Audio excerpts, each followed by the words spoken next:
the Shuttle Launch Simulation Facility. I'm Charlie Bolden. I've flown the shuttle into space 4 times, twice as a commander. My colleagues have put together an interesting little experience for you today.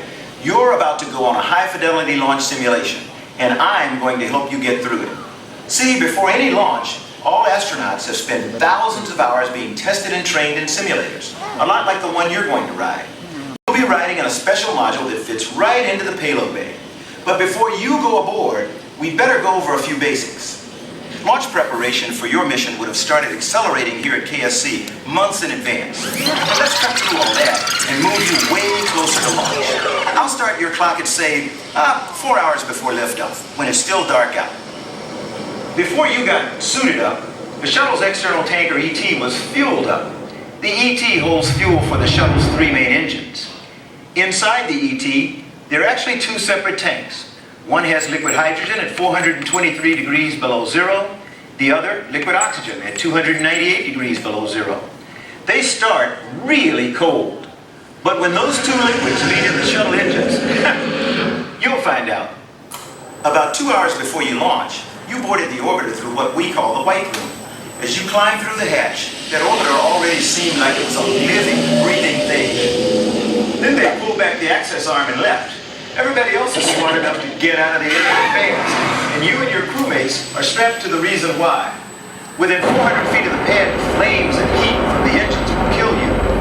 Within 800 feet, the sound will kill you. Within 4,000 feet, the snakes and alligators might kill you, because all that low-frequency vibration really stirs them up. But I'm getting ahead of myself. Let's back it up to T-minus 10 seconds. Those sparks are hydrogen preburners or sparklers. They help prevent a fire or explosion by burning off any excess fuel around your vehicle. At T-minus 6.6 seconds,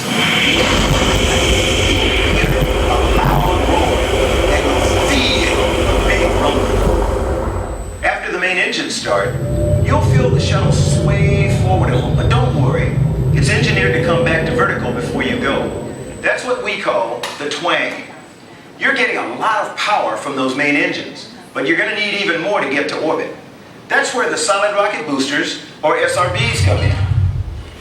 These guys were the most powerful solid fuel rocket engines ever flown. The SRBs ignite when the countdown gets to 0, and believe me, you'll know it. Once you fire the SRBs, you can't turn them off. So you're going somewhere. You better just focus up. Now, here's how all that's going to happen to you in real time. 10 seconds. Start. 7, 6, 5, 10.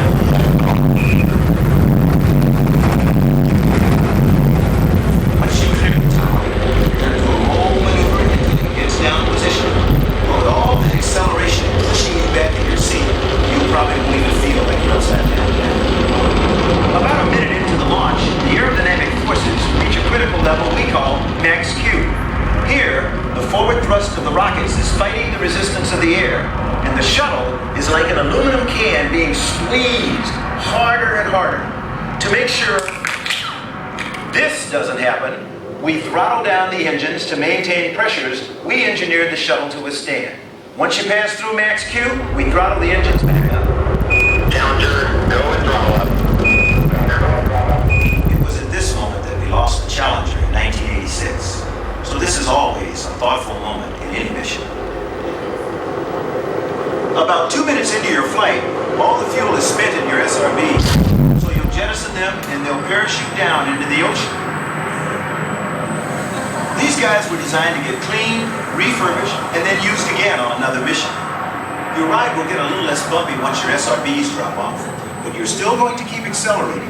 So that's when you'll feel those G-forces really hit you. A few moments later, your ET will have spent all its fuel, and you'll be go for main engine cutoff, or MECO. Then you'll jettison the tank. We call that ET-7. The tank will break up in the atmosphere on the way back down.